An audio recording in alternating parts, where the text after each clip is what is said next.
Hi friends, కొద్దిగా పెసరపప్పు, కొద్దిగా రైస్ తీసుకోండి. దాన్ని బాగా కడిగి ఒకసారి కడగండి.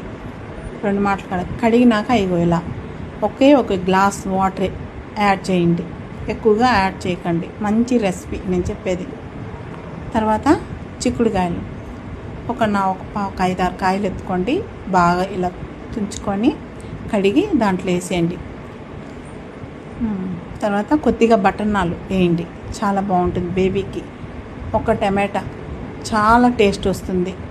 ఒక ఎర్రగడ్డ చాలా బాగుంటుంది. ఓకేనా? తర్వాత మనము ఒక్కరో పసుపు వేసిన తర్వాత ఉప్పు తగినంత వేసుకోండి.